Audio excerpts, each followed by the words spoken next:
ही पड़ा है। बच्चे स्कूल से आने ही वाले होंगे, उनके लिए खाना पकाया है कि नहीं? सुबह से कपड़े ही धो रही थी, बस अभी फारिग हुई हूँ, अब खाना ही बनाने जा रही थी। अरे 2 जोड़ी कपड़े धोने में सुबह से दोपहर कर देती है। किसी बात की कोई फिक्र ही नहीं है, ना बच्चों की फिक्र है ना अशोक की।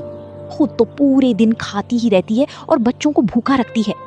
आज उनकी माँ होती तो कितनी प्यार से रखती उन्हें। बेचारे की जिंदगी खराब हो गई।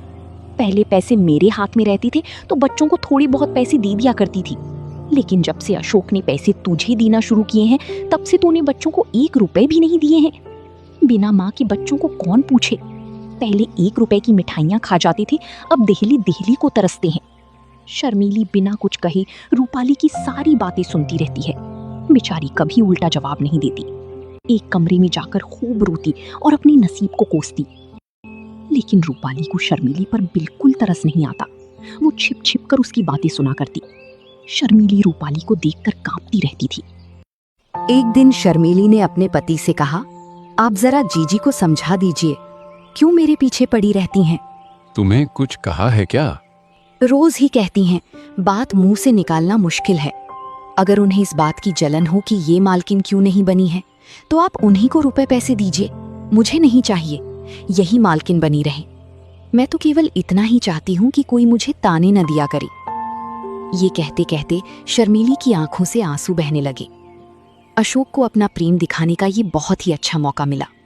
मैं आज ही उनकी खबर लूंगा, साफ कह दूंगा, मुंह बंद करके रहना है तो रहो, नहीं तो अपनी रह लो। इस घर की मालकिन वो नहीं है, तुम हो। वो केवल तुम्हारी सहायता के लिए। अगर सहायता करने के बदले तुम्हें परेशान करती है तो उनके यहाँ रहने की कोई जरूरत नहीं है। अरे मैंने सोचा था कि विधवा है, अनाथ है, पांव भर आटा खाएगी, पड़ी रहेगी। जब और नौकर चाकर खा रहे हैं तो वो तो अपनी बहन ही है।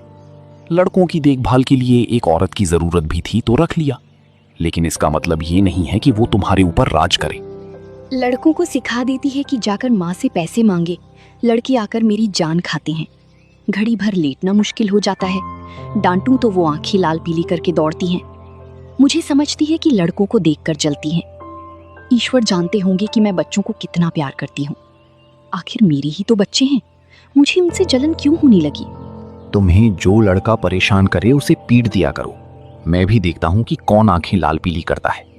अशोक को तो मैं बोर्डिंग हाउस में भेज दूंगा, बाकी सुमित को आज ही ठीक किए देता हूँ। अशोक ने रूपाली को बुलाया और उससे कहा, तुम्हें इस घर में रहना है या नहीं? अगर रहना है तो शांत होकर रहो, ये नहीं कि दूसरों का रहना मुश्किल कर दो। तुम्हें किसी चीज की कोई कमी है तो मुझे बताओ, शर्मीली को उल्टा सीधा क्यों सुनाती हो? रूपाली समझ गई कि बहू ने सारी बात अशोक को बता दी है, लेकिन रूपाली दबने वाली औरत नहीं थी। वो बोली, अरे क्या हुआ जो तुम इतने आपे से बाहर हो रहे हो? निकल गई सारी बुद्धिमानी? कल की लौंडिया चोटी पकड़कर नचाने लगी। कुछ पूछना ना ताछना, बस उसने तार खींचा और तुम काट के सिपाही की तरह तलवार निकाल कर खड़ी हो गए। तुम हमेशा शर्मीली को परेशान करती रहती हो, उसमें कमियां निकालती रहती हो, बात बात पर ताने देती हो।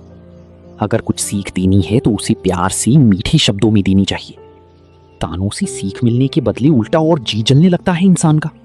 तुम्हारी यही मर्जी है ना, किसी बात में ना बोलूं, यही सही। लेकिन फिर ये ना कहना कि तुम घर में बैठी थी क्यों नहीं सलाह दी। जब मेरी बातें जहर लगती